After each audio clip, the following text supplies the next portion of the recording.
올해 금리를 어떻게 할 거냐는 사실 시장에서는요 아웃 오브 안중이 된 것 같아요. 그게 중요한 게 아니고 내년 말 정도까지 대체 종착지가 어디냐에 지금 시장이 특히 그래서 더 중요해요. 10년보다. 내년에 저는 전망하고 있는 거는 기준금리를 인하했음에도 불구하고 지금 미국 국채 수익률이 3개월 만에 최고 수준에서 상승세를 보이고 있다. 이거 네네. 왜 그런 거냐, 트럼프 트레이드냐라고 질문을 드리려고 했는데 이것 역시 뭐 대통령 당선 이후로 다시 하락세로 갈 수도 있다. 하락한다 이런 말씀보다도요. 네네. 저는 이제 지금의 금리 상승은 단순히 트럼프 트레이드만 있는 건 아닌 것 같아요. 트럼프 트레이드도 있겠지만 네. 아마 이제 시장이 저는 시장의 컬러가 조금 바뀌었다고 생각을 해요. 채권 시장의 특히 컬러가. 왜 그러냐면 10년 국채가 요동치는 것에 대해서는 이게 뭐 뷰야 뭐 얼마든지 바꿀 수 있으니까 10년 내에 뭐 연준 금리가 어떻게 바뀔지 장기적인 거잖아요. 네. 근데 최근 보면은 2년 금리도 되게 빠르게 올라왔어요. 2년 금리는 연준의 스탠스하고 많이 연동을 하거든요. 그래서 제가 2년 금리 뛰는 거 보고서 뭐가 달라진 거지 해서 봤는데 원래 시장에서는 올해 연말까지 4번 금리 인하, 4-5번 인하한다고 봤었거든요. 지금도 그 뷰는 똑같아요. 그러니까 이미 2번 낮춘 거나 다름없고 그러니까 11월, 12월에 금리 인하할 것이다. 시장 그렇게 보고 있어요. 확률도 되게 높게. 네. 저도 그렇게 보고 있는데요. 이제 문제는 뭐냐면 내년도 금리 전망이 좀 바뀌었습니다. 잠깐 보시죠. 이걸 잠깐 보시면요. 이게 연준과 시장의 기대치 이제 요 기대치가 얼마나 차이가 나타나는지 보여드리는 겁니다. 자, 9월 FOMC 직후에 보면은요. 요걸 잠깐 보세요. 이 점도표를 찍었는데 이 점도표에서 그냥 제가 읽어드릴게요. 2024년에는 연준 위원들이 어디까지 보고 있었냐면 4.25에서 4.5까지 금리를 낮출 것입니다라고 보통 봤어요. 네. 대부분 다. 예, 그렇죠. 그러니까 연내 4번을 봤어요. 그리고 내년에는 3.25에서 3.5 사이까지 내릴 겁니다. 그래서 여기서 100bp를 더 내린다고 본 거죠. 예, 그렇게 이제 예상을 한 거죠. 그래서 올해 말까지는 4.25에서 4.5, 내년 말까지는 3.25에서 3.5, 그 레벨에 있을 겁니다라고 본 거예요. 근데 FOMC 끝나자마자 그때 찍은 거거든요. 그때 이제 연준의 이제 시장에서 기대하는 연준의 금리는요. 요거 보세요. 여기 2024년 말이죠. 12월 달. 얼마까지 보고 있었냐면 4에서 4.25까지 내릴 거라고 보고 있었어요. 그러니까 뭐냐면 연준에서는 4.25에서 4.5를 봤는데 시장에서는 아니야. 너희들 쫄보라서 더 내릴 거야 해가지고. 4번이 아니라 그렇죠. 5번을 보고 있었던 거고. 그 다음에 내년 말까지는 얼마를 보고 있었냐면 2.75에서 3.0을 보고 있었어요.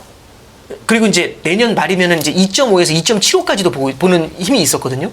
그러니까 내년에는 3%대 밑으로 내려간다는 기대가 되게 컸던 거죠. 그러니까 시장 이제 연준하고 시장의 괴리가 되게 컸어요. 근데 오늘 걸로 보여드릴게요. 점도표는 9월 달에 나왔기 때문에 12월 달까지 점도표는 바뀌지 않아요. 이건 그대로죠. 근데 이제 우리는 뭘 봐야 되냐면 잠깐 보시면 시장에서는 원래는 앞서 그 FOMC 9월 FOMC 직후에는 4에서 연내에는 4에서 4.25까지 5번 내린다고 봤잖아요. 지금 4번 내리는 걸로 바뀌어 있어요. 연말까지는 4번밖에 못 내려. 그러니까 이제 연준하고 스탠스가 맞는 거예요, 이제. 근데 하나 더 보시면은요. 내년 말까지 보면 어디를 보고 있냐면 3.5에서 3.75를 찍고 있어요. 연준보다 더 보수적으로 보고 있는 거네요. 연준보다 높게 보고 있죠. 이제 12월 달에 우리의 관전 포인트는요. 내년도. 연준이 점도표를 지난 9월에 했던 것보다 상향 조정할 가능성을 갖다가 시장이 보고 있는 거예요. 근데 이게 잠깐 생각해보면 이게 뭐가 바뀐 거냐면 시장은 사실 모든 학생들이 똑같잖아요. 시험 이제 중요한 입시를 앞두고 가장 많이 하는 게 기출문제를 풀어보는 거지 않습니까? 시장이 기출문제를 많이 풀어봤어요. 유튜브 보면서 연구도 많이 했고 2000년도 이후부터 기출문제를 풀어보면요. 금리를 올릴 땐 천천히 올리고요. 내릴 땐 화끈하게 내려요. 천천히 올리고 화끈하게 내리고 그 패턴이었거든요. 이번에 금리 인하하면서 시초에 50bp를 받고 시작했잖아요. 시장을 깜놀하게 하면서. 그럼 시장이 당연히 무슨 생각을 하냐면 엘리베이터 타고 내려오는구나. 화끈하게 내려오겠네. 이 기대를 당한 거죠. 에스컬레이터가 아니라 그렇죠. 엘리베이터로. 다들 똑같이 생각한 거죠. 그래서 그 과거의 기억, 과거의 기출 문제는요. 화끈하게 내려온다는 걸 알고 있기 때문에 내년 말 봅시다. 이렇게 본 거예요. 2.75에서 3.0. 내년 말에 봅시다. 이 생각이 되게 강했던 거예요. 근데 시장이 지금은요. 연준보다 높게 프라이싱하고 있어요. 저 개인적으로는요. 2020년 들어와가지고 시장이 연준보다 보수적으로 보는 건 처음 본 것 같아요. 그렇죠. 예, 전 처음 본 것 같아요. 보통 시장이 올리면 연준보다 덜 올린다. 내지는 낮추면 연준보다 더 내린다. 이렇게 봤거든요, 시장이. 지금은 연준보다 보수적으로 보거든요. 저 개인적으로 되게 놀랐어요. 그리고 어떤 의미에서는요, 연준하고 지금 시장하고요 합의가 돼 있는 거예요. 9월의 의견하고는 거의 합의가 돼 있어요. 시장하고 중앙은행의 기대치가 어긋나잖아요. 누가 땡기는지, 누가의 힘이 더 세서 땡기는지에 따라서 금리가 요동을 쳐요. 그래서 올해 내내 금리가요, 작년 10월에 5.0이었다가 작년 12월에 3.6, 3.7까지 내려왔고, 올해 4월에 4.7로 뛰었다가 올해 9월에 3.6으로 빠지고, 지금 또 4.3까지 오르고, 이게 난리가 나는 거거든요. 왜냐면 둘의 괴리가 크기 때문에. 근데 지금 둘이 붙어 있잖아요. 네. 그래서 저는 지금의 금리 레벨이 되게 의미 있는 레벨이라고 봐요. 그러면 시장이 그렇게 보수적으로 변한 계기가 있었네요. 10월 한 달 동안에. 그렇죠. 이게 뭘 보는 거냐면 시장도, 그러니까 우리가 그 얘기하잖아요. 연준 멍청하다고. 네. 데이터 디펜던트 얘기한다는 건, 데이터는 과거 데이터 보면서 미래를 전망하면 되겠니? 이제 우리 이 얘기를 많이 하고, 백미러 보고 운전하면 되겠어? 이 얘기 많이 하잖아요. 근데 이제 시장이 그런 연준에 적응하는 거예요. 그 얘기는 뭐냐면 시장도 데이터 디펜던트가 되는 거예요. 그래서 시장도 연준처럼요 보수적으로 봐요. 뭐냐면 첫 번째는 과거의 연준처럼 엘리베이터 타고 내려올 가능성이 높지 않구나라는 걸 받아들이고 있는 것 같아요. 저 양반들이 이제, 그러니까 연준이라는 사람들이 과거의 그 사람이 아니라는 거를 이제 알아가는 것 같아요. 그런 면에서 저도 답답하다고 생각을 했지만, 연준이 그런 면에서 결국에는 이 곰 같은 연준이 이 약삭 빠른 시장을 이렇게 오히려 좀 이렇게 젖어들게 만든다, 적응하게 만든다, 이제 그런 생각도 좀 해보게 됩니다. 그래서 우리 이제 중립금리에 대한 얘기가 11월, 12월 달 FOMC에서, 12월 달 FOMC에서는 진짜 중요한 포인트가 될 거거든요. 중립금리론이. 그 중립금리가 조금 더 끌려 올라올 거라고 생각하고 시장도 그 시각에서 바라보는 것 같아요. 왜냐하면 그렇게 찾아온다는 침체가 안 와요. 이제 양치기가 됐잖아요.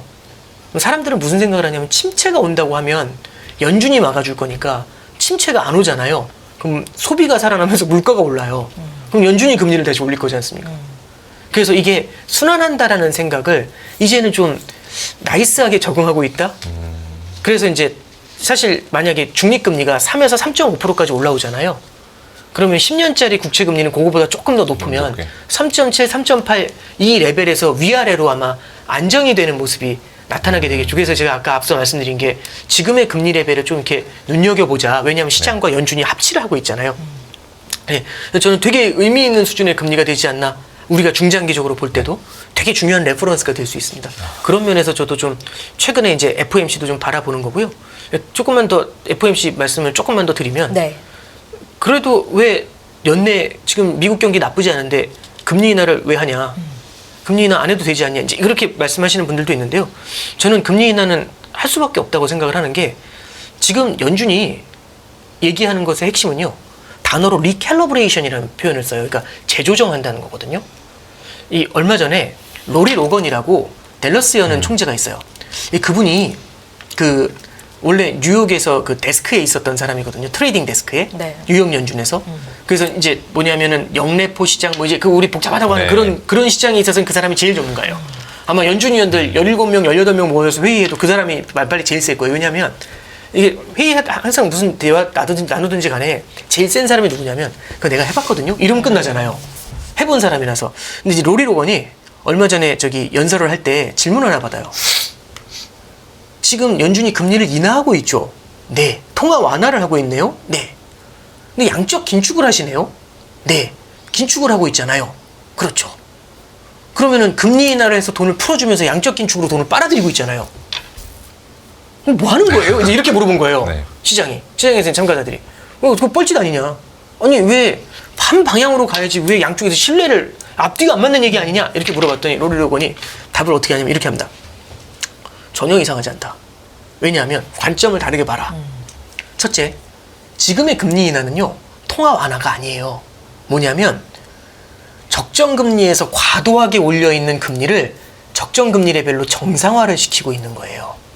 그래서 금리 인하가 아니라 통화 완화가 아니라 리캘러브레이션, 정상화예요. 네. 정책 정상으로의 조정을 하고 있을 뿐입니다. 그래서 이제 뭐 저기 군대 안 갔다 오신 분들은 좀 그렇지만, 이 총 보면 이렇게 0점 조정한다고 네, 하거든요. 그렇죠. 0점 조정하는 거 되게 비슷한 그런 느낌이라고 보시면 돼요. 죄송합니다. 다른 얘기할게요. 네. 네. 이제 그런 느낌인 거고, 이제 그 양적 긴축은 뭐냐면 국채를 너무 많이 산 거예요, 연준이. 그래서 너무 많이 갖고 있으면 안 되니까 정상적인 레벨로 낮추자. 그래서 양적 긴축이 아니라 이것도 정상화예요. 그럼 금리 인하도 정상화고 양적 긴축도 정상화잖아요. 뭐가 앞뒤가 안 맞겠습니까? 다른 게 없는 거네. 그러니까 이제 시장에서 보는 건 오케이 그거다. 그럼 이번에 정상화의 과정이잖아요. 그래서 단기로 이제 물가가 오르고 떨어지고 이것보다는요. 결국에는 연준이 생각하는 그 적정 레벨이 얼마인지는 모르겠지만 그 레벨까지는 일단 낮춰놓을 거라고 보는 거죠. 그럼 지금 올해 거는 전망이 잘 안 바뀌었는데 내년 거 전망이 시장 금리가 시장에서 전망을 올린 이유는요. 결국엔 목표치가 생각보다 깊게 있지 않다라는 얘기겠죠. 요걸 그래서 제가 앞서서 이제 중립금리가 되게 중요한 이슈가 될 것 같다. 거의 다 왔다라는 그렇죠. 시그널을 받아들일 수 예. 있겠네요. 그러면 끝이 정해져 있잖아요. 예를 들어서 3.5다 3.75다 끝이 정해져 있잖아요. 그럼 금리 인하는요. 지금 50bp를 내리든 75bp를 내리든 상관이 없어요. 75bp 내리면 다음에 못 내리는 거잖아요. 왜냐하면 한계가 있으니까. 그래서 정상화의 과정이라는 걸 시장이 받아들이고 있는 것 같아요. 현재는. 그래서 그게 최근에 금리의 조정을 좀 만들어내지 않았나 그런 생각을 좀 하나 하는 게 있고요. 그다음에 좀 조금만 더 부연 설명드리면 네. 또 마지막으로 하나 말씀드리면 미국 국채 금리가 계절성이 있어요. 특히 10월이 높아요. 22년도 10월에 높았고요. 작년 10월에 높았고요. 올해 10월에 높아요. 21년도에도 10월부터 금리가 좀 높았었어요. 그래서 이게 그렇게 한 2, 3년치 보면서 앞으로도 이럴 겁니다라고 말씀드리는 건 어불성설이긴 합니다만 그 이제 10월 말을 기준으로 해가지고 금리가 되게 많이 올라오는 그런 경향들도 있었고 너무 올라가니까 그때부터 연준에서는 패턴을 바꿨었어요. 그래서 재작년 11월 달 FOMC에서는 금리 인상이 거의 끝나갑니다라는 얘기를 신호를 줬고요. 네. 그 다음에 작년 11월 FOMC에서는 원래 금리 더 올릴 수도 있다 이랬는데 갑자기 금리 인하로 돌아서야죠. 갑자기 이게 금리 인상은 끝났습니다. 금리 인하로 돌아서야죠. 갑자기 얘기해가지고 사람들을 다 패닉에 몰아넣었어요. 뭐야 갑자기 이렇게 그런 생각을 했었죠. 그래서 이제 약간은 계절적인 면들도 좀 있다. 그래서 이게 금리가요 과도하게 올라오잖아요. 그럼 연준도 또 수를 씁니다. 이게 성장을 흔들어 놓을까 봐. 예. 그래서 조금 마찬가지로 FOMC도 유연하게 바라볼 필요가 있다라는 거. 그게 1번. 두 번째는 시장은 항상 연준을 앞서간다라고 했었는데 지금은 시장이 연준에 맞춰오기 시작했어요. 그래서 저도 이거 보면서 언제 시장이 더 보수적이었던 때가 언제 있었지 했는데 기억이 잘 안 나요. 워낙 오래된 얘기라서. 예. 그 발걸음은 지금 맞춰가고 있는 그렇죠. 거 저도 네. 그렇게 보고 있는데 이 발걸음이 이전처럼 다시 어긋날 수 있는 그 이벤트가 금요일날 발표되는 미국의 고용일 가능성도 이야기가 나오고 그렇죠. 있더라고요. 예, 그 예. 오늘 아까 보니까 3회 법칙 예, 클라우디아 예, 박사가 뭐 10월 고용 마이너스 나올 수 예, 있다라고 이야기했는데 그 만약에 마이너스 나오거나 예상보다 지표가 너무 안 좋게 나오면은 시장은 올해 2번이나 반영했다고 또 다시 막 3번. 그럴 수도 있는데요. 예. 이제 월러 이사가 사실은 10월 고용은 되게 안 좋을 거다. 별로 안 좋을 거니까 별로 신뢰하지 않는 지표다. 이 얘기를 이미 던지고 시작을 했어요. 네. 예, 참고로 이제 그 10월에 이제 허리케인 같은 것도 있고 했잖아요. 네. 허리케인이 주식시장이 좋을까 나쁠까라는 걸 한번 고민해 본 적이 있었는데요. 네. 참고로 2005년 9월에는 허리케인 카트리나가 있었습니다. 엄청 컸죠. 예, 네. 근데 그게 이제 뉴올리언스를 뒤집어 엎었거든요. 주가가 올랐어요. 그리고 이제 2017년에는 허리케인 하비라는 게 있었어요. 하비. 네. 2017년 9월이었거든요. 허리케인 하비가 너무 셌어요. 그래서 17년도 9월에 FOMC에서 금리를 인상 못했어요. 17년도에 3번 인상했거든요. 4번이 아니라 원래 4번 봤었는데 3, 6, 9, 12 올려야 되잖아요. 3, 6 올리고 9월은 스킵하고 12월에 올렸어요. 그래서 이제 이런 것들이 일시적으로 통화 정책의 일시적인 스톱피지는 될 수는 있어요. 그러니까 이 뭐라고 해야 돼? 스톱이 아니라 포즈? 포즈. 네, 포즈의 역할은 할 수가 있는데 이미 연준에서 이미 50bp를 인하하면서 시작했잖아요. 네. 이것 때문에 포즈 버튼을 더 세게 누르거나 그러지는 않을 것 같아요. 그래서 10월의 고용은 이미 월러가 얘기했었던 데이터 분석에서는 어쨌든 연준 내에서는 제일 많이 하시는 네, 분이니까 그렇죠. 그 사람이 이미 예고했었던 것처럼 이게 진짜 아주 화끈한 마이너스가 나오는 게 아니면 네. 그러면 아마 제 생각에는 크게 영향을 시장도 여기에 대해서는 크게 비중을 주지 않을 것 같다 이런 생각이 듭니다. 만약에 비중을 준다면 이미 움직이고 있어야 돼요. 채권 시장이. 네. 그렇죠. 네. 다음 주 대선 직후로 FOMC가 또 있잖아요. 네. 지금 이제 말씀하신 걸 종합해 보면 금리의 재정상화 차원에서 금리는 좀 내리겠군요. 금리 인하할 겁니다. 네. 네. 근데 그게 시장에 큰 충격은 있지 않을 것이다. 시장이 워낙에 뭐 다들 익숙한 이벤트니까요. 네. 예. 거기서 이제 파월 의장이 중립금리에 대해 물어보는 기자들의 질문에 어떤 답을 하는지는 중요한 이슈가 될 거라고 좀 보고 있습니다. 네. 네. 그리고 이제 FOMC 말고도 저희가 요즘에 계속 고민을 하고 있는 부분이 원달러 예. 환율 네. 왜 이렇게 올라가고 그럼에도 불구하고 이전에 고환율로 우리가 여겨졌던 그 시기랑 달리 시장은 왜 이렇게 좀 차분해 보이는 걸까요? 그러니까 저도 예. 좀 요즘 많이 좀 생각을 하는 게 지난달에 환율이 1310원 밑으로 내려왔었어요. 네, 장중에 맞죠. 1307원인가 이렇게 떨어질 때였는데 그때 전화 한 통을 받았거든요. 이제 외환 쪽을 좀 이제 투자하시는 분이 이제 전화를 해서 문의를 하시더라고요. 네. 근데 질문이 그렇게 하시더라고요. 달러가 왜 이렇게 싸졌어요? 이러시더라고요. 그 질문을 딱 들었을 때 되게 생소했어요. 왜냐하면 1307원이 싸다고. 그 질문을 딱 받은 다음에 했던 생각은 사람들이 이제 1300이라는 숫자에 대해서도 좀 점점 더 익숙해가지 않나? 그런 생각을 좀 해보게 됐습니다. 그러니까 네. 뭐냐면 불과 2년 전만 해도 1200 위로 올라가면 달러 왜 이렇게 올랐어 이랬거든요. 근데 이제 우리가 1300원을 너무 오랫동안 보다 보니까 1200대 진입하면 우와 많이 빠졌네 이럴 것 같지 않으세요? 달러 왜 이렇게 싸? 근데 1250원만 와도 살려고 할 것 같지 않으세요, 네. 달러? 근데 그런 생각들이 되게 많이 나오고 있잖아요. 그러니까 사람들의 마음속에는 이제 달러의 레벨에 대해서도 조금 뭐랄까요? 그러니까 옛날에는 1300원 넘으면은 거대한 사고가 터지는 것 같은 두려움? 그렇죠. 그런 게 있었던 것 같은데 약간은 이제 1300은 야금야금 받아들이는 것 같고요.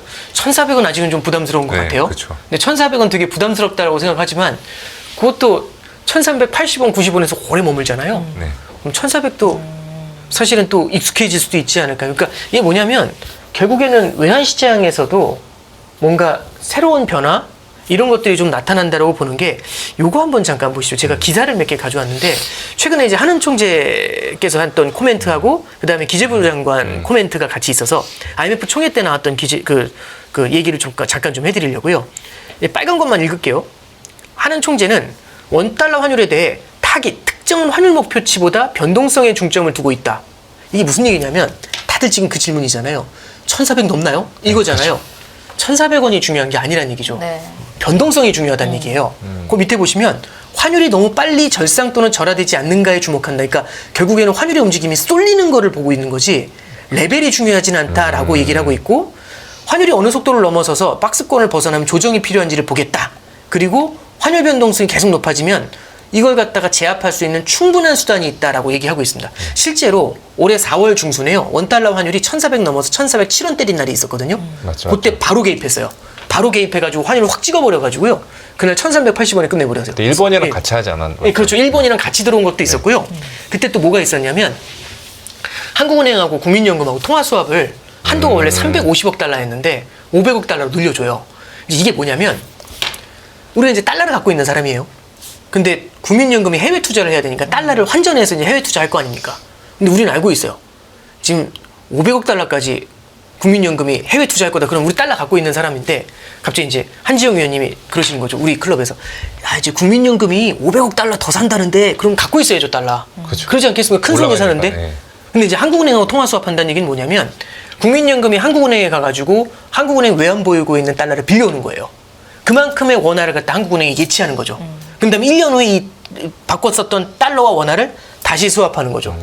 통화 수합을 한다는 얘기는 뭐냐면 국민연금이 굳이 외환시장에서 달러를 사갈 필요가 실제 수급에 영향을 안 준다는 그렇죠. 거죠. 예, 그러면 이제 국민연금 큰 손이 사줄 거라고 생각하고 하고 있다가 뭐야 이제 이런 생각이 들면 확 찍어 누르는 거죠. 예, 환율이 이제 그래서 이게 여러 가지 개입을 할 수 있는 방법이 여러 개 있다, 수단이 있다 이렇게 이제 얘기한 거고 그 밑에 되게 중요한 표현이 나오는데 이제 최상목 그 기재부 장관님 이제 코멘트 보면은 현재 1,400원은 과거의 1,400원과는 다르게 봐야 한다. 이제는 그 수준을 유노멀로 봐야 한다라고 이제 밝혔죠. 그러면서 이제 지금의 원달러 환율 수준은 외환 위기 당시의 환율 상승과는 질적으로 다르다. 이렇게 이제 평가를 한 거예요. 잠깐 보시면 그럼 뭐가 다르냐라고 할 때 이거 잠깐 보시죠. 위에가 이제 한은 총재 코멘트예요. 달러 강세가 신흥국 통화 전반에 걸쳐 나타나는 점은 다행이다.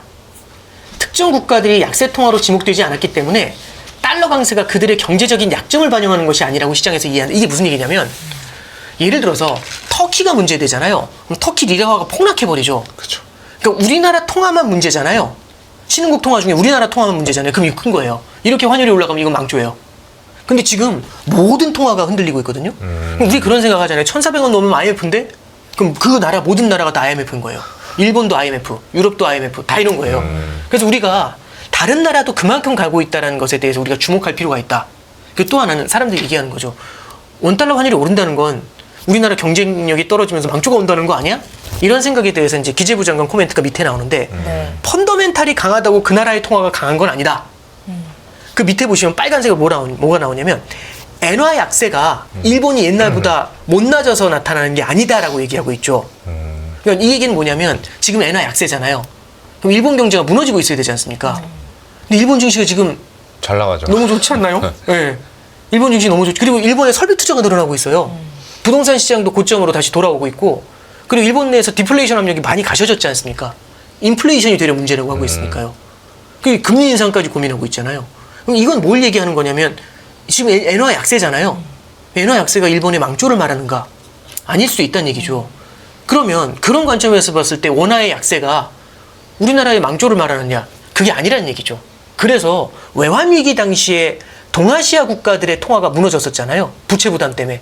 그때하고는 질적으로 다르다는 표현이 그래서 나온 겁니다. 하나만 더 볼게요. 이창용 총재 코멘트 중에 저는 개인적으로 되게 의미있다고 생각하는 게 우리나라가 지금 대외 순채권국이에요. 그쵸. 이게 무슨 얘기냐면 대외 순채권국하고 채무국이 있는데 보통 일반적으로 신흥국들은요. 그러니까 자기들이 갖고 있는 자본 스톡이 없어. 자본이 별로 없어요. 네. 그럼 보통 수출을 해가지고 먹고 살아야 되는데 수출하려면 설비가 있어야 되잖아요. 해외 설비를 사와야 되는데 기술력이 없으니까 설비를 사오려면 달러가 필요하잖아요. 달러를 만들 수가 없으니까 어떻게 하냐면 달러 차관을 들여오죠. 그래서 보통 신흥국들은 성장 초기 단계에 달러 차관이 늘어요. 달러 부채가. 그래서 보통 순채무국으로 시작을 해요. 근데 채무국인데 딱 가져와가지고 환전해가지고 지금 쓰고 있어요. 근데 이제 문제가 뭐냐면 갑자기 이런 일이 터지는 거죠. 달러 상승! 그럼 이제 달러 빚을 갚아야 되는데 1,000원이었던 게 달러가 2,000원이 돼버리면 앉은 자리에서 빚이 늘어버리잖아요. 네. 갚을 때 훨씬 더 많은 돈이 들어가니까 어떡하지? 이렇게 되니까 예전에는 환율이 상승하면은 채무국 입장에서는 굉장히 힘들어져요. 근데 지금 우리나라가 대외 순채권국이에요. 빌려준 돈이 그렇죠. 많다는 거죠. 해외 투자하는 게 많다는 얘기죠. 해외 투자한 게 많으면 달러 가치가 뛰면 어떻게 될까요? 이득이죠. 이득이 되죠.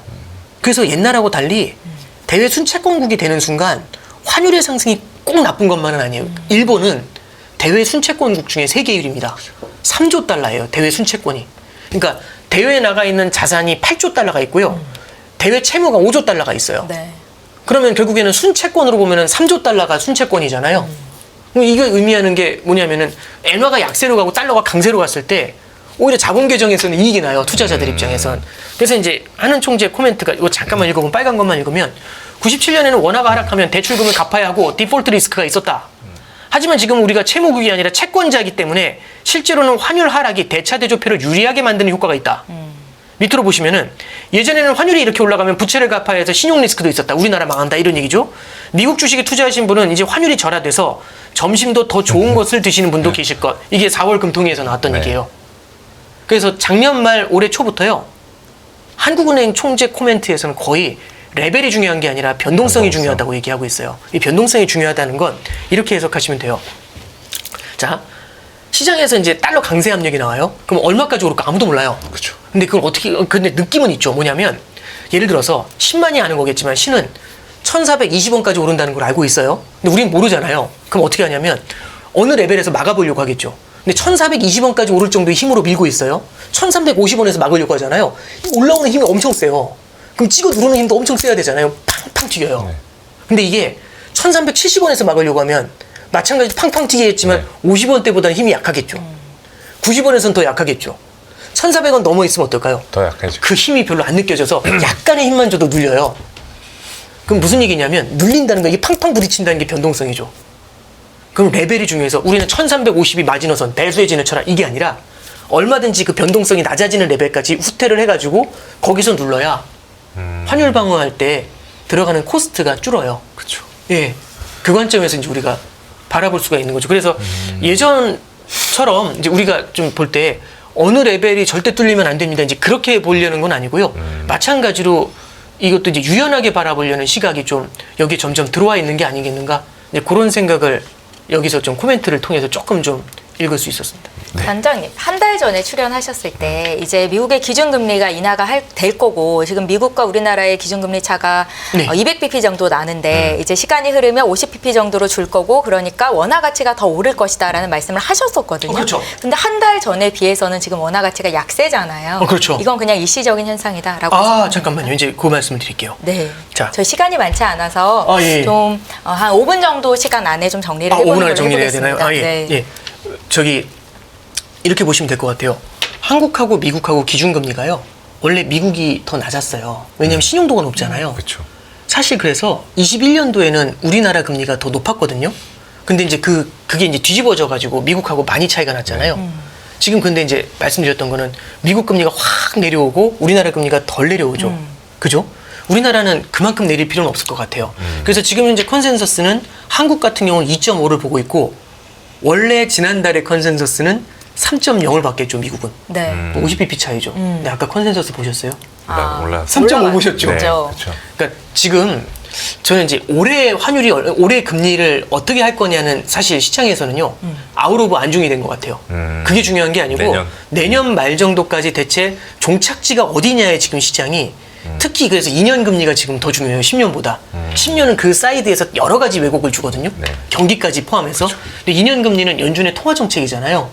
단기적인 통화 정책의 변화를 반영하는데 그래서 이제 그 부분이 현재 가장 크게 바뀌어 있는 거라고 생각을 하고 내년에 저는 전망하고 있는 거는 어쨌든 금리 갭이 줄어들게 되니까 그만큼 달러는 빠질 거라고 봐요. 지금 이제 달러가 올라간 이유는 여러 가지, 그러니까 지금 금리 차뿐만 아니라 여러 가지 노이즈들이 다 있는데 네. 조금은 떨어질 거라고 보는데 다만 이제 지난달에도 말씀드렸듯이 내려가더라도요 그 레벨이 많이 내려가지는 않을 거라고 봅니다. 예, 그리고 환율 방어 그럼 안 한다는 거냐? 그게 아니라 그러니까 유연하게 방어를 해가지고 고점이야 어디든지 놓고서 방어를 하겠죠. 근데 어디선간 하겠죠. 쏠림이 나타날 땐. 근데 대신에 옛날보다는 더 유연한 레벨을 바라보려고 할 것 같고 네. 환율 방어 이후에는 달러가 너무 강해지는 쏠림 현상 있죠. 이런 것들도 좀 일시적으로는 좀 풀려주지 않을까 네, 그런 기대는 하고 있습니다. 네. 네. 저희 마지막으로 포트폴리오 투자 전략까지 좀 여쭤보고 싶은데요. 네. 제가 이제 포트폴리오 투자 전략이 말씀드리는 것도 되게 중요하지만 더 중요한 게 오늘 있습니까? 말씀드렸던 그냥 이 맥락에서 말씀드리면 네. 시장이요. 이 투자자분들이 너무 똑똑하신 것 같아요, 다들. 그러니까 비꼬는 게 아니라 진짜 네, 네. 스터디를 너무 진짜 많이 하고 들어오시거든요. 너무 많은 분들이. 그래서 어디 세미나 같은 데 가서 이렇게 하면 일반인이신데도 어떻게 그 내용을 다 아시나? 뭐 이제 그런 뭐 샤메 법칙 이런 거는 사실 저희 같은 사람들도 잘 안 보는 지표였거든요. 근데 이제 다 알고 근데 있죠. 지금 모르는 분이 없던데요. 그래서 저는 연합뉴스 경제TV의 역할도 되게 컸다라는 생각을 하는데 네. 많은 분들이 공부를 하잖아요. 그러니까 많은 수험생들이 기출문제를 미친 듯이 풀어보죠. 그럼 다 선행학습해요. 선행학습한다는 얘기는 앞서가 있잖아요. 네. 옛날보다 시장이 많이 앞서가고요. 맞아요. 세게 앞서갑니다. 그러면 실제로 그 일이 일어난 다음에는 반대로 도는 경우들도 많이 그렇죠. 생겨나더라고요. 제로 소멸이 그렇죠. 이런 것들로. 예. 그러니까 네. 좀 말씀드리고 싶은 거는 시장의 난이도가 옛날보다 높아졌다라는 게 1번이고요. 두 번째는 저는 시장이 추세적, 그러니까 뭐냐면 이게 주기적으로 이렇게 올랐다 떨어졌다 하는 것도 있지만 추세가 바뀌는, 구조가 바뀌는 것도 분명히 있다라고 봐요. 예를 들어서 우리나라하고 미국의 금리가 원래는 우리가 높았잖아요. 근데 지금 뒤집어져 있죠. 그럼 뒤집어진 게 언제쯤 해소가 될까? 이거 시간 꽤 걸릴 수 있어요. 그러면 뒤집어진 금리가 오래 유지가 되잖아요. 그럼 환율이요. 옛날 레벨로 돌아오려면 한참 걸려요. 굉장히 오랜 시간이 걸릴 수 있어요. 그러면은 1,300원, 1,200원 후반대 이런 환율도 자주 볼 수 있잖아요. 네. 그죠? 1,400원도 종종 보고. 그럼 아까 전에 나왔던 그 단어 있잖아요. 1,400원이 뉴노멀이다. 예. 레벨보다도 그런 것들을 좀 우리가 옛날하고 바뀐 게 있다라는 걸 좀 염두에 두시면서 접근하시면 어떨까 싶습니다. 네, 단장님의 말씀은 다시 보기를 통해서 더 깊게 공부를 하게 되는 것 같습니다. 시청자분들도 다시 보기 꼭 보시면서 오늘 하루 있었던 일들 정리를 잘 해보셨으면 좋겠고요. 지금까지 오건영 신한은행 프리미어 패스파인터 단장님과 함께했습니다. 말씀 잘 들었습니다. 네, 감사합니다.